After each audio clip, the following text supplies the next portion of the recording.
अगर आप भी लेना चाहते हैं देश दुनिया की तमाम जानकारी तो आज ही सब्सक्राइब करें हमारे चैनल को।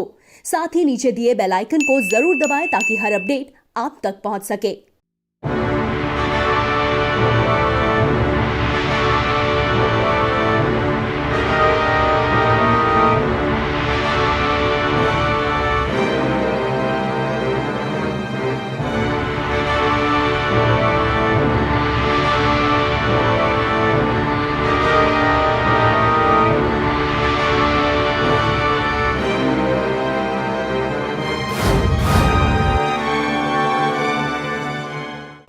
नमस्कार, प्रभासाक्षी न्यूज नेटवर्क और आप सभी का स्वागत है। भारत कोरोना वायरस से तो लड़ ही रहा है जो कि पड़ोसी देश चीन से आया है। एक और वायरस जो इस कोरोना वायरस से भी बड़ा है वह है आतंकवाद रूपी वायरस, जो कि भारत के पड़ोसी देश पाकिस्तान से लगातार आता रहता है। और ये जो पाकिस्तान है ये इस बात को नहीं देख रहा है कि कोरोना वायरस से खुद उसकी जनता भी त्राहिमाम कर रही है, लेकिन उसके बावजूद उसको सिर्फ कश्मीर की पड़ी है। कश्मीर में आतंकवादियों की घुसपैठ करा करा के पाकिस्तान चाहता है और ये समझता है कि शायद एक दिन वो अपने मंसूबों में कामयाब होगा। लेकिन पाकिस्तान, गौर से सुन लो, ये भारतीय सेना है, ये भारतीय सुरक्षा बल है जो तुम्हें मुंह तोड़ जवाब देने के लिए सदैव तत्पर रहते हैं। और जितने आतंकी भेजोगे सब मारे जाएंगे। आतंकवादियों से घाटी को खाली करा लिया गया था। जो कुछ एक आपने भेजे हैं वो भी मार दिए गए हैं और भी भेजोगे तो वो भी मारे जाएंगे। और अभी देखिए जो हंदवाड़ा की घटना है, इस हंदवाड़ा की घटना ने दिखाया है कि किस तरह पाकिस्तान अपनी नाकाम मंसूबों को कामयाब बनाने की दिन रात कोशिशें करता रहता है, आतंकवादियों की लगातार घुसपैठ कराता रहता है। और पाकिस्तान ने जो आतंकवादी भेजे थे और उनको जो आतंकवादी रिसीव करने जा रहे थे उनको तो भारतीय सेना ने मार ही गिराया है। लेकिन एक दुख भरी बात यह है कि हम इसमें एक हमारे कर्नल समेत 5 जवानों की शहादत भी हुई है। इस पूरी घटना की बात करें तो उत्तर कश्मीर के रजवार जंगल स्थित एक गांव में आतंकवादियों के साथ हुई मुठभेड़ में एक कर्नल और एक मेजर समेत 5 सुरक्षाकर्मी शहीद हो गए तथा 2 आतंकवादी भी मारे गए। शहीद हुए सुरक्षाकर्मियों में कर्नल आशुतोष शर्मा, मेजर अनुज सूद, नायक राजेश और लांस नायक दिनेश शामिल हैं। ये सभी गार्ड्स रेजिमेंट ब्रिगेड के थे और वर्तमान में 21 राष्ट्रीय राइफल्स का हिस्सा थे जो कि आतंकवाद निरोध के लिए तैनात है। साथ ही जम्मू कश्मीर पुलिस के उप निरीक्षक शकील काजी भी आतंकवादियों की गोलियां लगने से शहीद हो गए। मुठभेड़ में मारे गए 2 आतंकवादियों में प्रतिबंधित लश्कर-ए-तैयबा का कमांडर हैदर भी शामिल है जो कि एक पाकिस्तानी नागरिक था और उत्तर कश्मीर के क्षेत्र में सक्रिय था। मारे गए दूसरे आतंकवादी की अभी पहचान नहीं हो पाई है। आइए अब आपको सुनाते हैं इस मुठभेड़ की पूरी कहानी, जिसमें हमारे सुरक्षा बलों के अदम्य साहस और शौर्य की ऐसी दास्तां है कि दुश्मन की रूह तक कांप जाएगी। दरअसल मुठभेड़ में मारे गए आतंकवादियों के बारे में सुरक्षा बलों को जानकारी 6 दिन पहले यानी 28 अप्रैल को मिली थी और तभी से जवान इनके पीछे पड़े थे। सर्च ऑपरेशन के दौरान 1 मई को दिन में 3 बजे पहली बार सुरक्षा बलों का आतंकियों से आमना सामना हुआ। हालांकि इस दौरान आतंकी यहां से फरार हो गए और 24 घंटे बाद हंदवाड़ा में 11 नागरिकों को बंधक बनाते हुए एक घर में छिप गए। उनके मूवमेंट की ताज़ा जानकारी इंटेलिजेंस को मिली। उसके बाद 2 मई को मिले इनपुट के आधार पर हंदवाड़ा में घर को घेरने को लेकर ऑपरेशन शुरू किया गया। ये सेना और जम्मू कश्मीर पुलिस का जॉइंट ऑपरेशन था। इस टीम में सेना के 5 और जम्मू कश्मीर पुलिस के जवान नागरिकों को बचाने के लिए इलाके में दाखिल हुए। एक अधिकारी ने इस ऑपरेशन के बारे में बताते हुए कहा कि जैसे ही टीम अंदर की ओर बढ़ी, घर के एक छोर से फायरिंग शुरू हुई जिसका जवाब दिया गया। कुछ समय बाद कर्नल शर्मा और 4 अन्य कर्मी यह मानकर मकान के बगल में स्थित गौशाला में घुसे कि आतंकवादी भारी गोलीबारी में मारे गए हैं।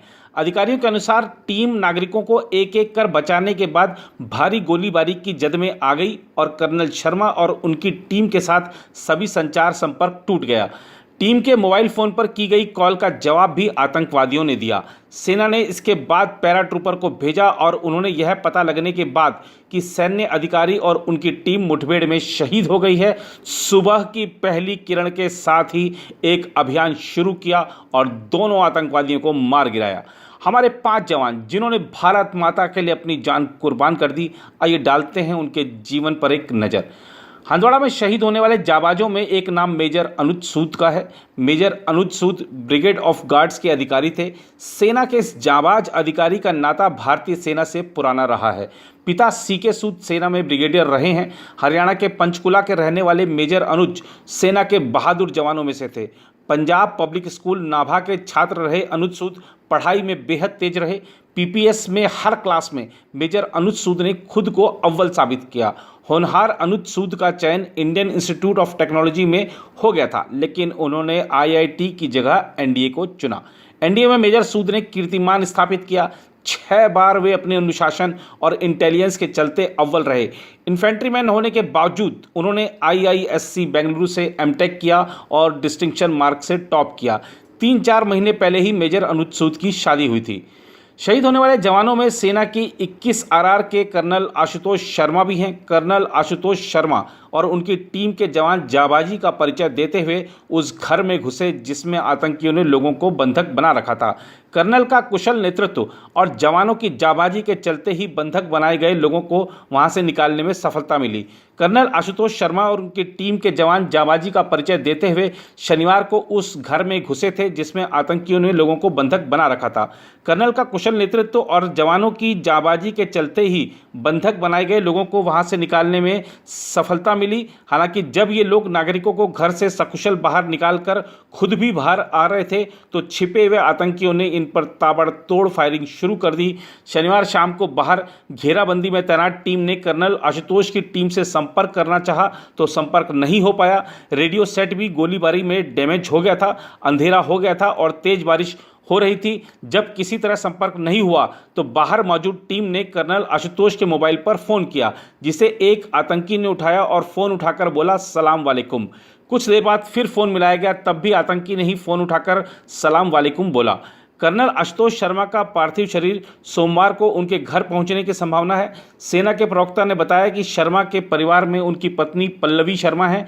सैनिक सम्मान के साथ शर्मा का अंतिम संस्कार किया जाएगा। शहीद कर्नल आशुतोष कश्मीर में आतंकियों के खिलाफ अभियान में पहले भी कई बार बहादुरी दिखा चुके थे। उन्हें 2 बार वीरता पदक मिल चुका था। कश्मीर घाटी में तैनात श्रेष्ठ कमांडिंग ऑफिसर्स में उनकी गिनती होती थी। शहीद जवानों में उत्तराखंड के अल्मोड़ा के रहने वाले लांस नायक दिनेश सिंह भी थे। इसी महीने दिनेश को घर आना था, लेकिन लॉकडाउन के कारण वह कश्मीर में ही रुक गए। 2 दिन पहले ही अपने पिता से बातचीत में दिनेश ने जल्द घर लौटने का वादा किया था। शहीद लांस नायक दिनेश सिंह के पिता के अनुसार वह 2015 में सेना में भर्ती हुए थे। दिनेश आखिरी बार पिछले साल दिसंबर में अपने घर आए थे। अब मई जून में उन्हें घर आना था। 2 दिन पहले ही दिनेश की अपने पिता से फ़ोन पर बात हुई थी। दिनेश ने अपने पिता से कहा था कि अभी कोरोना महामारी चल रही है, इसलिए अभी घर नहीं आ सकते। जो जहां है उसे वहीं रहने को कहा गया है। लांस नायक दिनेश की शादी अभी नहीं हुई थी। पिता गोधन सिंह और उनकी पत्नी यानी दिनेश की माता तुलसी देवी को जब बेटे की शहादत की खबर लगी तो उन पर दुखों का पहाड़ टूट पड़ा। दिनेश इस घर के इकलौते बेटे थे। उनकी एक बहन है जिसकी शादी कुछ साल पहले ही हो चुकी है। दिनेश की शादी के सपने उनके माँ बाप ने देखे थे, जिसको लेकर वे तैयारी में भी जुटे थे। हंदवाड़ा में शहीद हुए नायक राजेश कुमार पंजाब के मानसा जिले के रहने वाले थे और 21 आरआर से संबंधित थे। देश नायक राजेश कुमार के शौर्य को भी सराह रहा है और इसके साथ ही पंजाब के मुख्यमंत्री कैप्टन अमरिंदर सिंह ने शहीद नायक राजेश कुमार के परिवार के प्रति संवेदना व्यक्त की है। उन्होंने शहीद के परिजनों को 10 लाख रुपए की आर्थिक सहायता राशि देने की भी घोषणा की है। इसमें 5 लाख मुआवजा और प्लॉट के लिए 5 लाख रुपए की मदद शामिल है। साथ ही परिवार के एक सदस्य को सरकारी नौकरी देने की भी बात कही है। शहीद नायक राजेश कुमार का पार्थिव शरीर सोमवार को उनके गाँव पहुंचेगा। हंदवाड़ा में शहीद हुए जम्मू कश्मीर पुलिस के उप निरीक्षक शकील काजी 1999 में जम्मू कश्मीर पुलिस में कांस्टेबल के रूप में भर्ती हुए थे। साल 2006 में वह स्पेशल ऑपरेशन ग्रुप में शामिल हो गए थे। जम्मू कश्मीर पुलिस ने काउंटर टेररिज्म के लिए एसओजी बनाया था। एसओजी में रहते हुए काजी ने कई ऑपरेशंस में हिस्सा लिया। बहरहाल अधिकारियों ने बताया कि ऐसा माना जा रहा है कि आतंकवादी पाकिस्तान के कब्जे वाले कश्मीर से घुसपैठ करने वाले एक समूह को लेने के लिए हंदवाड़ा पहुंचे थे। दरअसल जिस एरिया में यह ऑपरेशन हुआ यह कुपवाड़ा जिले के राजवार जंगल एरिया में है। ये घुसपैठ कर आने वाले आतंकियों का रिसेप्शन एरिया भी है। यानी जब आतंकी एलओसी पार से घुसपैठ करके आते हैं तो इस एरिया में उन्हें अंदर मौजूद आतंकी रिसीव करते हैं। आर्मी के एक ऑफिसर के मुताबिक मुमकिन है कि ये 4 आतंकवादी नए आतंकियों को रिसीव करने के लिए आए हों। एलओसी पार से आतंकी लगातार घुसपैठ की कोशिश करते रहते हैं।